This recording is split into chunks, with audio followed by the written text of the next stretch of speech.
We have the ability to create money. Crypto is going to define the future. The world reserve currency. Slow de-dollarization. BRICS recession. Soft landing. Inflation. The S&P protects you. Right. We first have to tell the American people what's going on. Here's the path. Here's how bad it is. Boa noite. Um prazer estar aqui com vocês, tá? Obrigado a todo mundo por ter vindo acompanhar nosso evento. Essa é a terceira edição que a gente faz do Meetup da comunidade Bitcoin São Paulo. Esse evento, ele é organizado pela Foxbit, ele é um evento itinerante que ocorre todo mês.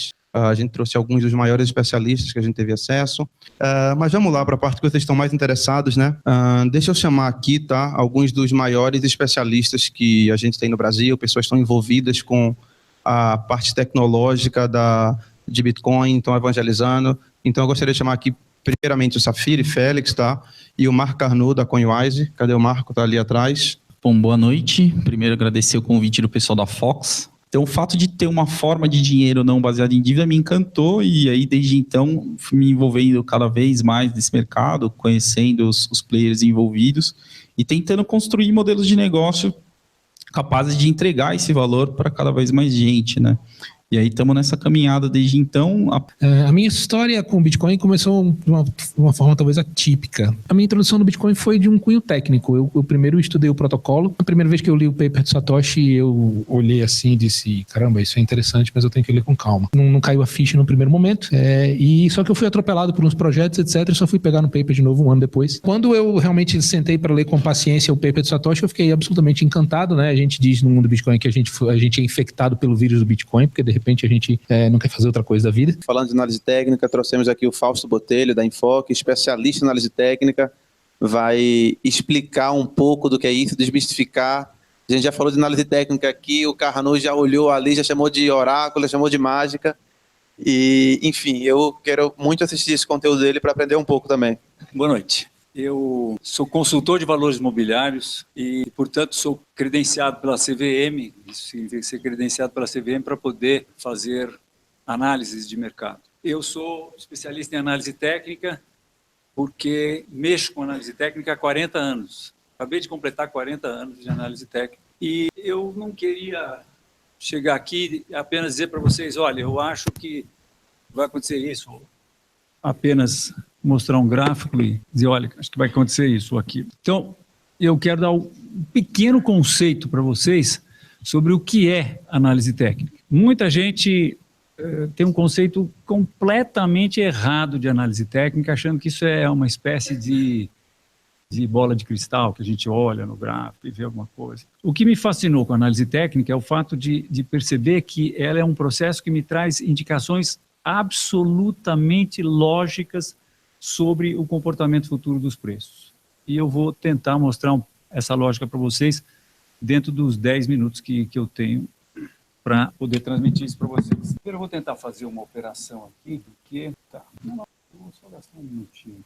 Então, assim, bom, eu sou da empresa Enfoque Informações Financeiras e nós estamos fazendo uma parceria com a Foxbit e vamos estar oferecendo um terminal de cotações, gráficos, notícias, roteamento de ordens, junto com a Foxbit. Vamos estar mostrando as cotações dele pelo nosso terminal. Você vai poder fazer análise técnica, acompanhar as notícias e também comprar e vender através da Foxbit. E nós, na Enfoque, estamos muito contentos com essa possibilidade. Quando a gente fala de tentar prever comportamento futuro do preço, basicamente, saber se o mercado vai subir ou se vai cair, existem dois tipos de caminhos, duas escolas, a chamada análise fundamental e a análise técnica. As duas se propõem a fazer mais ou menos a mesma coisa, saber se os preços vão subir ou saber se os preços vão cair. Muito bem. Tem um conceito que eu quero passar a vocês, que é o seguinte, olha, quem comanda essas oscilações de preço é o que eu chamo de massa. A massa é a média das opiniões de todos os participantes do mercado, se a gente for pensar em bitcoins, milhares de pessoas do mundo inteiro, ponderado em função do poder de fogo de cada um desses participantes.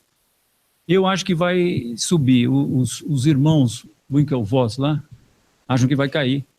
Cai. Quer dizer, não é a média aritmética, é a média ponderada. Um tem mais poder de fogo do que o outro.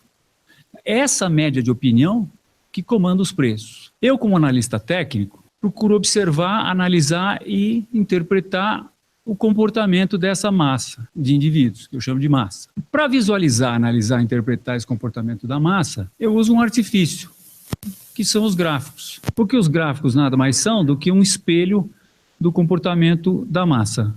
Vocês entenderam o slide, né? Aquele lago era o espelho e tal.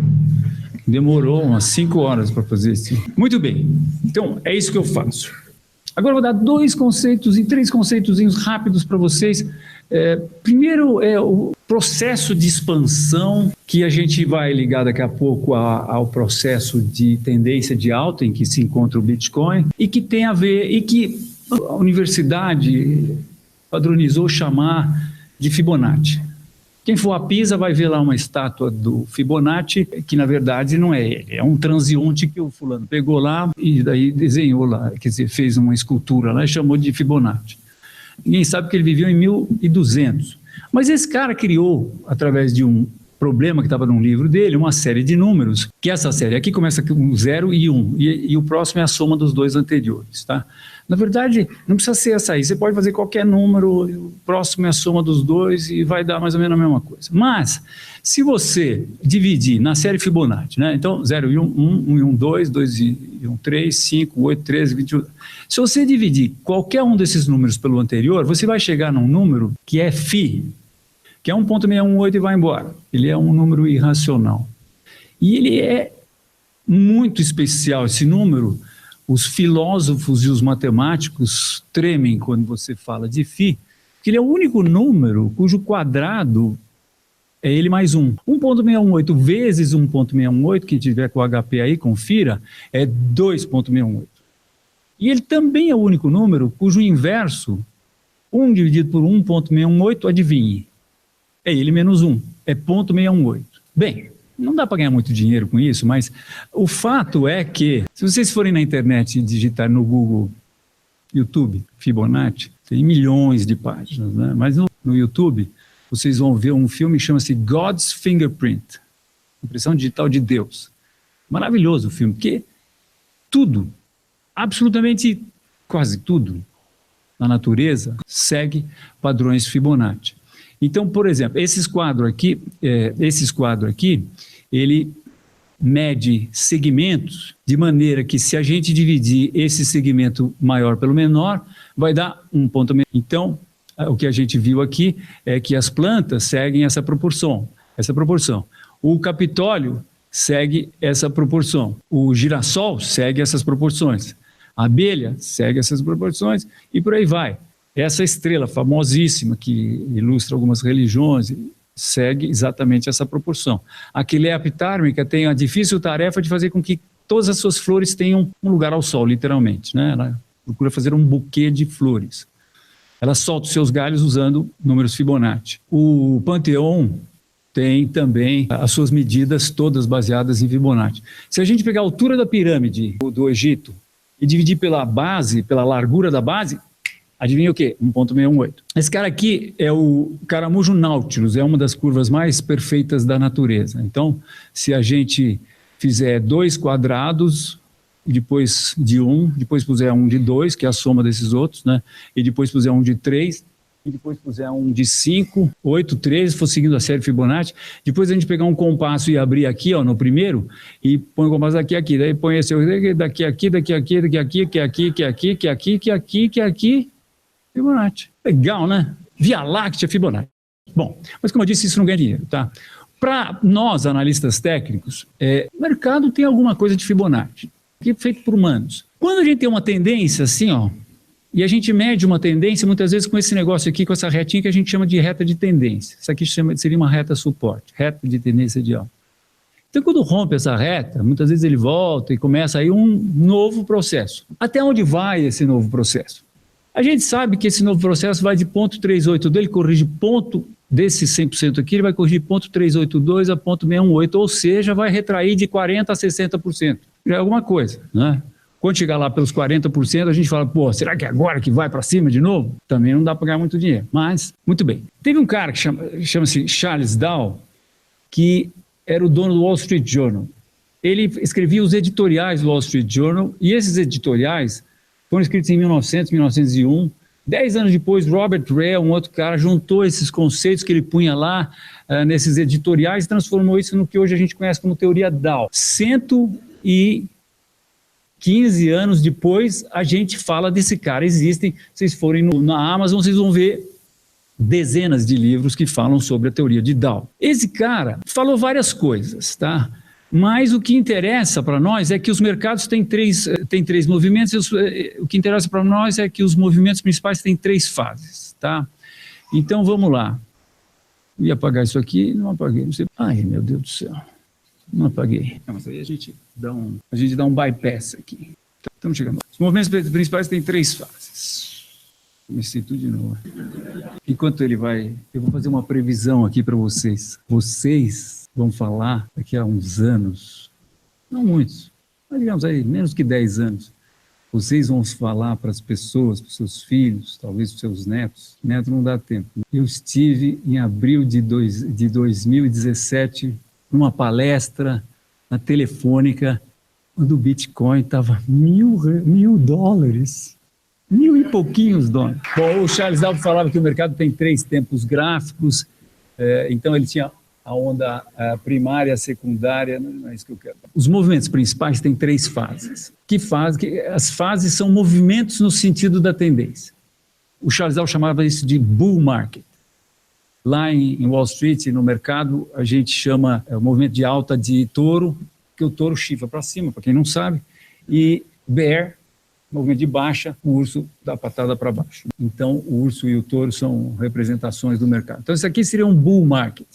O bull market, dizia o Charles Dow, tem 3 movimentos. E ele definiu quais seriam esses 3 movimentos. O primeiro movimento começa na expectativa da melhora da economia. Nós estamos falando de movimento de mais de anos. O segundo movimento é na efetiva melhora da economia. E o terceiro movimento, se todas as notícias são boas, as ações avançam baseadas em esperança e expectativas. Trazendo para o Bitcoin, minha gente, e eu vou falar aqui de análise fundamental e não de análise técnica, já eu chego na técnica, mas trazendo para o Bitcoin, o primeiro movimento teria acontecido na expectativa de que aquele negócio, aquele protocolo, tal, eventualmente fosse se tornar alguma coisa. O segundo, que já aconteceu, é aquele que acontece na efetiva melhora da economia, dizia o Charles. Não, mas para nós aqui no Bitcoin é quando o negócio já pegou, já funciona, já está rodando. E o terceiro é quando no final o sapateiro, o sorveteiro, com todo respeito às profissões, estão comprando Bitcoin. Tem sapateiro, sorveteiro? Os dois? Bem, isso na verdade remonta a uma história que o Joseph Kennedy, que é o pai do Kennedy, presidente, ele uma vez, em 1929, um pouquinho antes do crash de 29, ele sai do clube dele e vai engraxar o sapato e o sapateiro o engraxate pergunta para ele sobre uma ação. Ele dá lá a dica, levanta, pensa um pouco e fala, bom, se o engraxate está comprando ação, é porque esse negócio já subiu tanto, mais tanto, que deve estar na hora de... E aí ele ficou um dos caras mais ricos dos Estados Unidos, porque ele não perdeu o que ele tinha e elegeu o filho presidente dos Estados Unidos. Muito bem. Depois do Elliott, em 1932, surgiu um cara que ficou preso numa cadeira de rodas. Em 32, logo depois de 29, não tinha muita coisa o que fazer, porque o mercado tinha despencado 80%.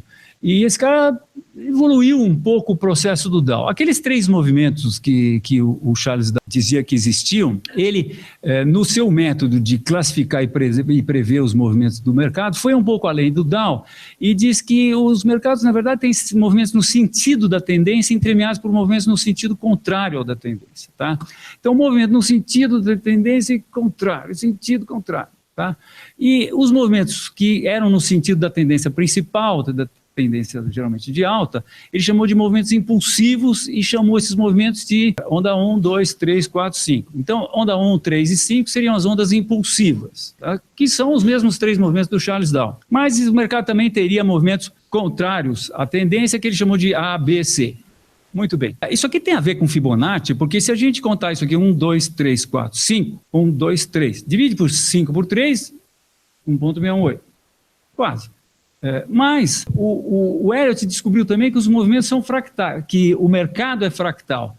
Por quê? Porque essa onda 1 aqui, como ela é impulsiva, na verdade ela é constituída de 5 ondinhas menores. E essa aqui, como é corretiva, é constituída de 3 menores. Essa onda A aqui é impulsiva porque ela está no sentido da tendência. Então, ela também é constituída de 5 movimentos. E aqui é corretiva, porque está no contrário, sentido contrário ao da tendência, que é de baixa, né? Então, quando a gente subdivide essas ondas, a gente tem 5 mais 5 mais 5 mais 3 mais 3, que dá 15 mais 6, dá 21. E para baixo a gente tem 13, 21 por 13, 1,618. Então tem alguma coisa a ver aí com Fibonacci e tal, tá? Muito bem, acabou, agora vamos para a prática. Então estou entrando aqui no Terminal Enfoque, eu estava com uma resolução aqui, mas esse negócio de Windows você não pode mexer muito, porque, você sabe, eu pus a resolução aqui, aí eu tirei, nunca mais na vida. É que eu não consigo acessar o menu principal. Juninho, me ajuda aqui.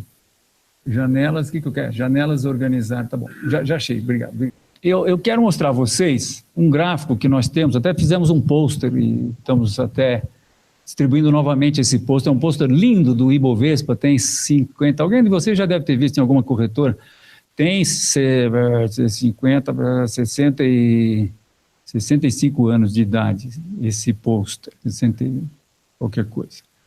E ele é o Ibovespa indexado pelo dólar comercial, porque a gente tem que usar alguma coisa para tirar a inflação.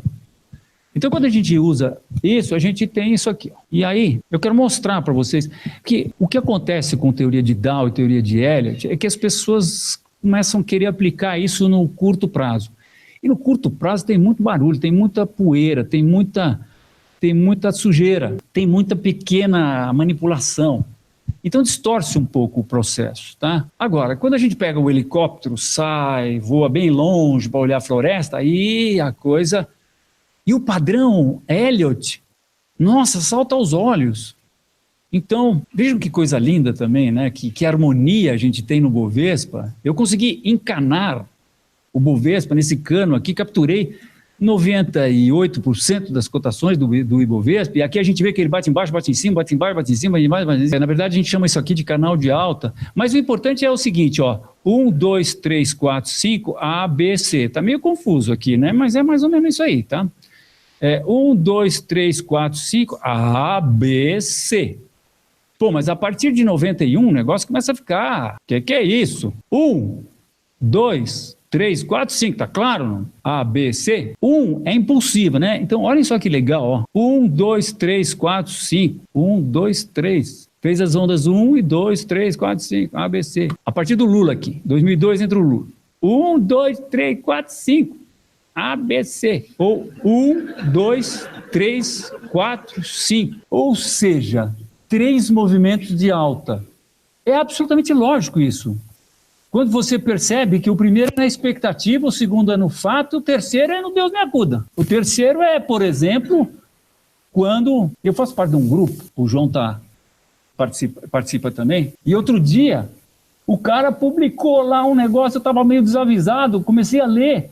Antes de ler, eu mandei para você. Depois era 1º de abril, vocês acreditam? O cara escreveu um baita de um artigo dizendo que todo mundo tinha se entendido, os desenvolvedores com os mineradores, com não sei o quê, e tá tudo uma maravilha. E que então o que vai acontecer com o Bitcoin se acontecer isso, esse 1º de abril aí?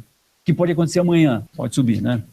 Bom, muito bem. Então, agora, para terminar, a minha análise, ou análise de vocês, que não preciso mais analisar, são vocês próprios que vão analisar. Primeiro, preciso dizer a vocês que todos os gráficos que vocês forem ver aí pela internet vão ser mais ou menos assim, escala aritmética. O que é a escala aritmética? É aquela uma que a gente usava, aquele papel que a gente usava no colégio, que era o papel milimetrado, tá? De 100 para 200 é 1 centímetro, de 1000 para 1100 é 1 centímetro. Aí alguém falou assim, pô, de 100 para 200 é 100%. De 1000 para 1100 é 10%. Está representando com a mesma amplitude. Pô, não dá. Como é que corrige isso? Aplicando-se a função logarítmica na escala dos preços. E aí, quando a gente faz isso, muda completamente de figura. O negócio fica assim. Aí, olha, esse negócio aqui que não oscilou nada, absolutamente, oscilou muito. Olha o que oscilou. Então, isso aqui é assim, De 1 para 2 é esse centímetro aqui, significa 100%. De 50 para 100 é 1 centímetro, também significa 100%. E de 100 para 200 também significa 100%. A mesma amplitude no gráfico corresponde à mesma variação percentual. E aí a gente vê 1, 2, 3, 4, 5. 1, 2. 1, 2, 3, 4, 5. 2. 1, 2, 3, 4. O que falta? Falta 5. Agora vamos pensar o seguinte.